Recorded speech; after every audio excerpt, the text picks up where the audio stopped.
Sierra has all the best active and outdoor brands you need. From athletic stuff, like a full court pickup game, swish, to athlete-ish stuff, like a half-mile stroll. Get those steps in. And for morning hikes up the mountain trail, good pace. To nighttime ghost stories from the camping chair. What a twist. Whatever level of active, Sierra loves it all. Head to Sierra or Sierra.com for the brands you want at the prices that let you do it all. From athletic to athlete-ish, Sierra's got it.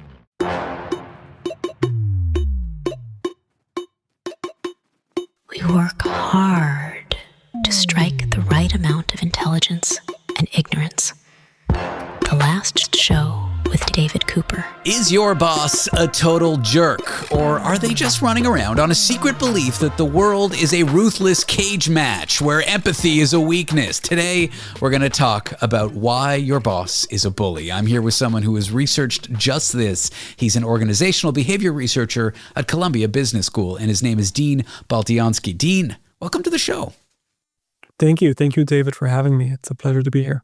What made you curious about researching what is on at least someone's mind at some point in their life, like jerk bosses, bully bosses? Why look into this from like an academic angle?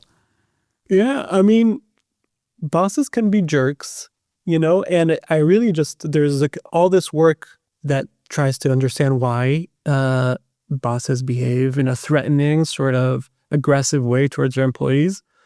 And the answers aren't that clear. So what me and my collaborator did, we thought that there's probably some kind of miscalibration where bosses just kind of misunderstand or don't know the impact of their behavior, and especially the impact on relationships with their employees. And that's kind of how we started this project. And it turns out that in the background, like you suggested, there's this like worldview that is informing these predictions. So some people just believe that they live in this competitive jungle. It's just like all or nothing, dog-eat-dog world. And in that world that they conjure up in their head, dominant or threatening behavior is just not as harmful. And that drives their behavior at work. I wonder if there's a takeaway from your research, and I do want to dig into the research, but let's go down this tangent. I wonder if there's a takeaway, like when you're interviewing at a company, when you're meeting your future boss, you should try to suss out what their worldview is. And if they view the world as kind of like a dog-eat-dog world, maybe don't take that job. Yeah, yeah, that's a takeaway maybe for an employee. You could probably get at that implicitly if you're careful. But I think the takeaway for managers or for organizations, there's like the sort of optimistic take from all this is that people are sometimes jerks without realizing what they're doing. Like they're not intending to do any kind of harm, but because they're stuck in this pretty competitive and ruthless world, they end up inflicting that harm. I guess the pessimistic takeaway from this is that this starts and sometimes perpetuates this vicious cycle where they have this worldview. This leads them to some kind of threatening, dominant behavior. They get the response that they thought they would get. It's usually a negative one. And that reinforces their worldview. And that kind of leads them down the same path of competitive behavior. So that's a dominant boss. That's a boss who is a bully. What makes a boss who's compassionate? What's behind a boss that's good? Yeah, I think generally, like this isn't this specific project, but generally the field thinks of the other kind of boss as like leading by virtue. Like instead of leading by threats, you sort of lead with your skills or your respect, and you try to garner that from your employees or your followers, and then they might be more motivated to do it. So, like broadly, there's like these two kinds of leaders: those who lead by virtue and those who lead by threats, coercion. I mean, the second one sounds like the person we don't want. But if I'm running a company, do the threatening bosses, do they get better results even if their employees hate them? Sometimes they do. I mean, it really depends on the company and the culture, but some companies value that. You could probably think of maybe a manager you had in the past or someone who was just being an and they may have gotten rewarded for that. I don't know. Do you have any story of like a manager that behaved like that? I had a boss that only time I ever found out that he was happy with my performance was when he was talking to other people, and he just pushed me and pushed me and pushed me.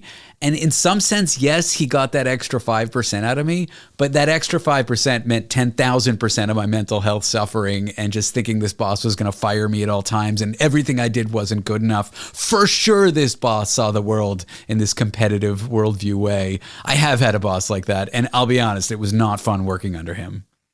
And did that change your worldview? Like, how would you say that impacted how you saw the world, or maybe how you saw the specific workplace you worked for? If that boss kind of just kept their job, maybe got rewarded for it. Well, he eventually left, and then it kind of taught me to really interview my boss when I look for a job or look for a team change. It really just don't look for those qualities. I didn't quite have it as hashed out as your research about the competitive worldview, but any future boss that seemed like they were like that, I would try not to end up on that team or end up at that company. Yeah, for sure.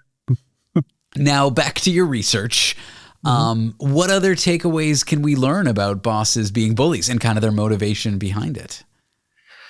Yeah, so I think there's in one of our studies in this package, we tested sort of a potential intervention.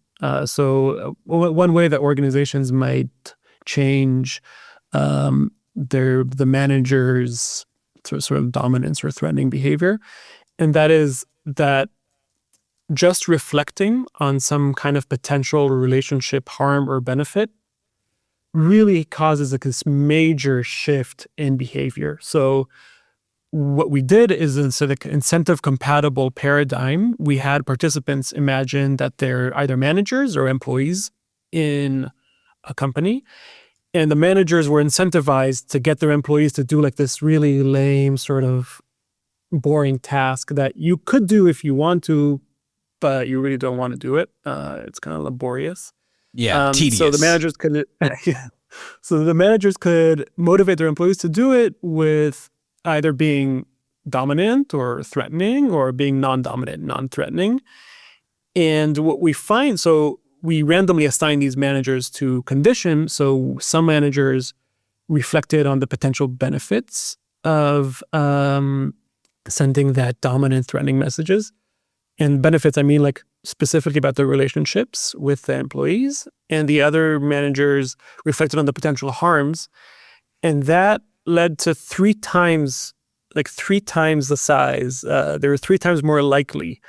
The managers reflected on the benefit of that dominant message, the dominant behavior, to send that dominant message. That's crazy. With such a small intervention, a small reflection on the impact, you get such drastic change. And that's maybe something organizations can do if they want to change their culture. It certainly is. That's an interesting finding as well. I appreciate you coming on the show and discussing jerk bosses with me and your research into them, Dean. This has been a fun conversation. Yeah, thank you so much, David. I appreciate it. Dean Baltiansky is a organizational behavior researcher at Columbia Business School. Ryan Reynolds here from Mint Mobile with a message for everyone paying big wireless way too much. Please, for the love of everything good in this world, stop. With Mint, you can get premium wireless for just $15 a month. Of course, if you enjoy overpaying, no judgments, but that's weird. Okay, one judgment. Anyway, give it a try at mintmobile.com/switch. Upfront payment of $45 for 3-month plan, equivalent to $15 per month required. Intro rate first 3 months only, then full price plan options available. Taxes and fees extra. See full terms at mintmobile.com.